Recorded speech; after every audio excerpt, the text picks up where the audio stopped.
Oke, mari kita langsung bedah salah satu kabar digital paling bikin jantungan yang akhir-akhir ini heboh banget di internet.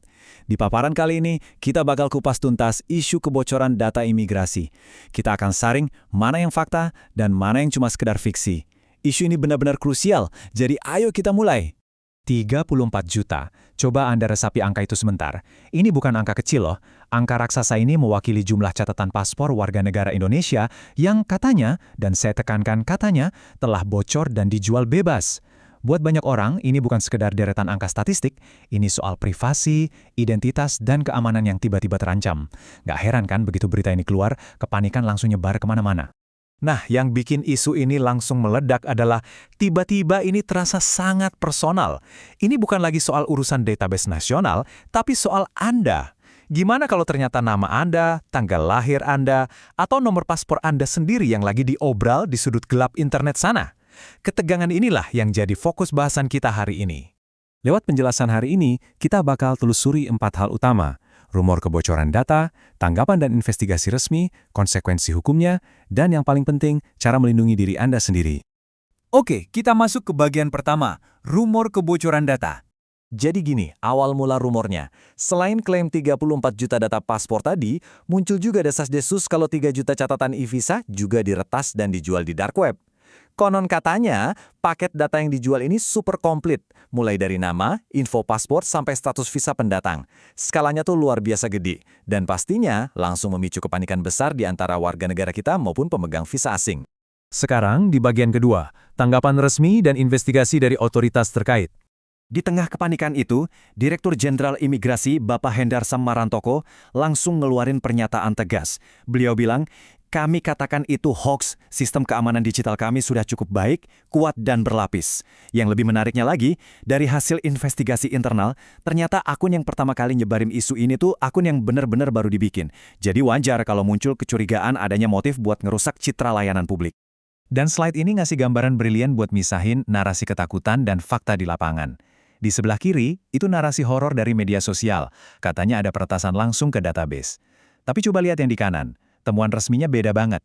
Ternyata, struktur data yang tersebar itu nggak cocok sama database resmi. Istilahnya, kuncinya beda. Dugaan sementaranya, kalaupun ada data yang bocor, kemungkinan besar itu dari akun-akun pengguna individu yang disalahgunakan, bukan dari database raksasa yang jebol. Poin pentingnya di sini adalah, di bawah struktur yang baru, Kementerian Imigrasi dan Pemasyarakatan, atau Kemenimipas, punya regulasi yang super ketat.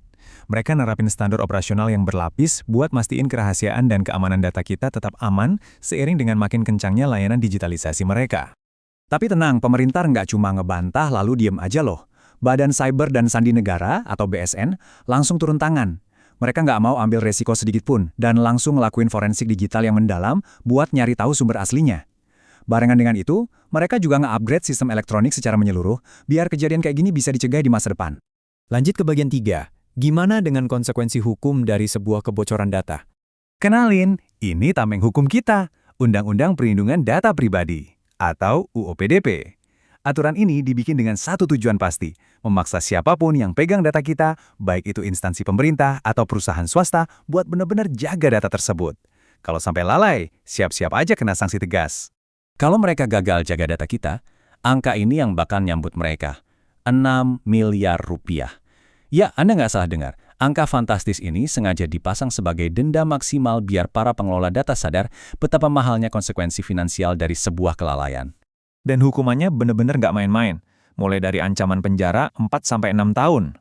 Terus kalau ini melibatkan korporasi besar, dendanya bisa dipatok sampai 2% dari total pendapatan tahunan mereka. Belum lagi semua keuntungan finansial dari peretasan itu bakal disita negara. Intinya, mereka punya kewajiban hukum yang absolut buat ngelindungin informasi Anda. Masuk ke bagian keempat dan yang paling krusial buat Anda, cara melindungi diri sendiri.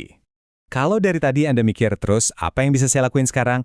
Tenang, kita udah rangkum 5 cara paling ampuh yang bisa langsung Anda pakai hari ini juga buat ngecek status data Anda. Ini dia 5 senjatanya. Pertama, langsung dari akun Google Anda, buka menu keamanan dan jalankan fitur cek dark web. Kedua, periksa data.com. Ini situs lokal yang praktis banget, tinggal masukin email aja. Ketiga, standar emas global yang udah terkenal, Have I Been Pwned.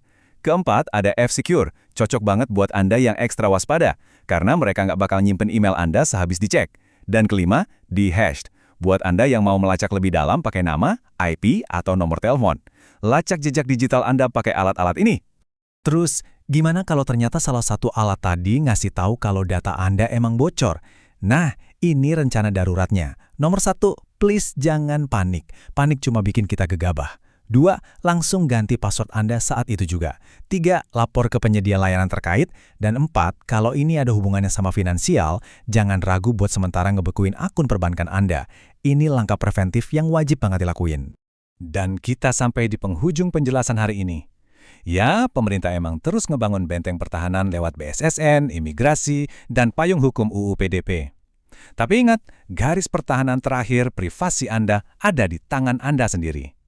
Di era digital ini, data Anda adalah harta karun paling berharga yang Anda miliki. Jadi pertanyaannya buat Anda, apakah harta karun itu sudah terkunci dengan aman hari ini? Terapkan semua langkah yang udah kita bahas tadi, dan pastikan Anda yang memegang kendali atas jejak digital Anda.